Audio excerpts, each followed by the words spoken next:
The reality that we're crowding a planet we love and choking its life supply has turned Canadian author Margaret Atwood into an environmentalist.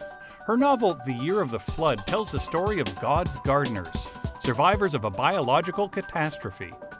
Today, Margaret Atwood discusses the deeper issues of Earth and stewardship with Lorna. You're going to have to see your neighbor as connected to the biosphere that encircles the planet to really love your neighbor. Then a real-life look at Earth keeping God's way as Leah and Marku Costumo explain why the ground under your feet right now is holy.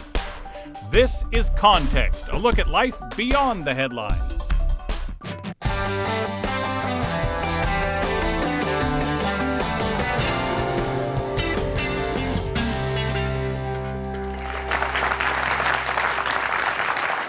Well, that warm welcome is congratulations for getting us all to think about the planet. Your last writings have really placed you as a prophet. But we're going to talk today about Year of the Flood. How did this come to be for you, this incredible part 2 of the trilogy? Well, let's go way, way, way, way back in time. I am the person who won the prize in Sunday school for the temperance essay. I didn't know. Yes, it was illustrated. It showed what bad things would happen to you if you drank, such as your nose would get very big and red and you would die in the snow. So I have a biblical... What kind of Sunday school did you go to? A United Church, but it was in the 40s. You had to know the Bible for a couple of reasons. Number one, I went to high school in the 50s, and we did, in the public school system in Ontario in those days, we did the Bible in the public high school. I went through Honors English at Victoria College, which was 4 years, and you went from Anglo-Saxon to T.S. Eliot with everything. And you could not do that course without knowing the Bible, because up until, say, about 1935, well, let's say 1950, it was part of the conversation. The Bible was. Well, it was. I mean, you cannot understand a lot of book titles without knowing the source for them. Wow. You cannot understand a lot of quotations. You can't understand a lot of the thinking in the literature that was being written. You certainly could not take Paradise Lost and Paradise Regained without knowing the theology. Part of that dialogue was the dialogue between nature and scripture, which is ongoing throughout. So a thing that happened in the 18th century was that science got kind of split off, if you like, and took a mechanistic view of the universe. Yeah, modernity. We're coming out of that, but it was pretty thoroughly entrenched in the 50s, partly because people misunderstood Newton and also because they misunderstood Darwin. They misunderstood Darwin, I'm telling you that right now. You don't think Darwin was out to jettison belief in God, do you? He was not out to propose a mechanistic universe in which, for instance, animals did not have emotions. But you see people purporting to be Darwinists in the middle of the 1920s who were taking that, in fact, 18th century view.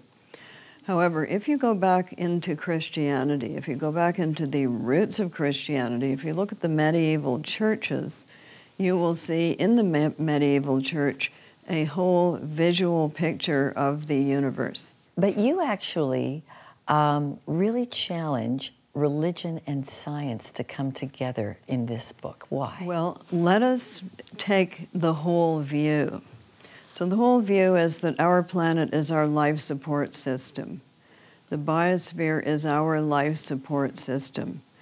We eat, drink, and breathe things that are produced by the biosphere of this planet. If you kill the ocean, just for instance, we will die, because it is the ocean that produces 60 to 80% of the oxygen that we breathe. Wow, and our oceans are dying. They're in a bad state. So that is the total picture. If you want to be kind to human beings, you have to be kind to the biosphere, because if you are not, it will die, and so will we. So science and religion have to come together because we are the kind of being that we are, and our emotions are very important to us. And you cannot save what you don't love. So how then does religion tie into that? Because are you saying it's religion, our belief in God? Okay, let's put religion also into this big picture. Religion is, among other things, a way of telling stories. Yes. There's a set of stories that we tell to understand what we're doing on the planet, why are we here, etc., where are we going, what are our relationships to other people and other beings. All religions do that. So most of the people on the planet have a religion of some kind or another.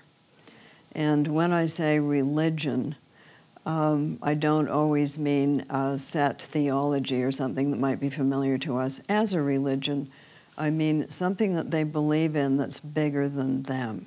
It connects them to Yes, something that connects bigger than them themselves. to something bigger than themselves and is part of a story that we tell. And we are a storytelling being. Every human being that you will ever come across has a built-in narrative ability, which kicks in, believe it or not, with little kids around the age of 1. What story are we going to tell? What story are we going to tell about us and the planet? It is the belief of Adam 1, who is the leader of the God's Gardeners in this book, that you have to tell a story that includes nature and also scripture. He puts the two together, sometimes in unexpected ways. For instance, his version of Jesus and the fishermen is that Jesus called the fishermen to be fishers of men in order to save them from being fishers of fish. I know. It's acting kindness towards the fish. I laughed out loud when I read it. Don't laugh. Maybe it's true. You do not know that. Anyway, yes, fish, as it turns out, are more important than we thought. And I'm very happy to share the news with you that the Chinese government has turned thumbs down on shark fin soup. Yeah. Because that's going to be very good for the health of the ocean. Okay, so that's why I put them together. I grew up amongst the biologists. I also grew up in an era in which you had to know the Bible. Ask me anything.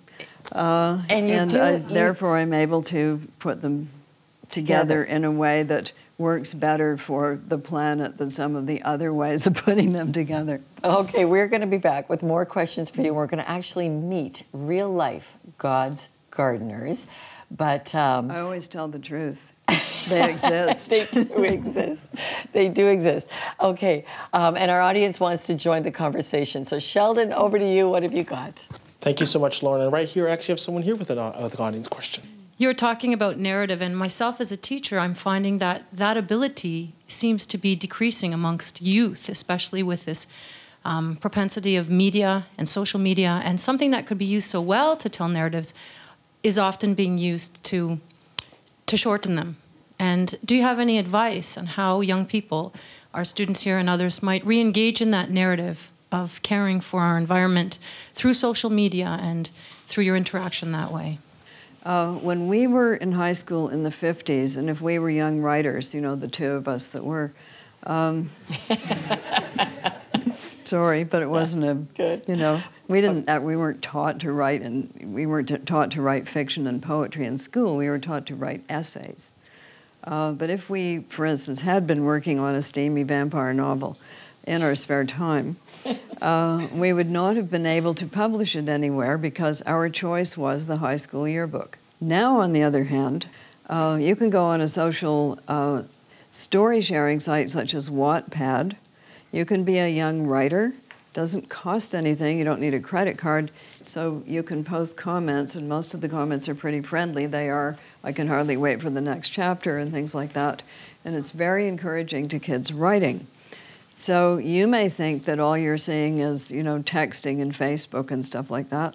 Wattpad has 18 million members around the world, and it's in 20 languages. Margaret, the teacher referred to social media.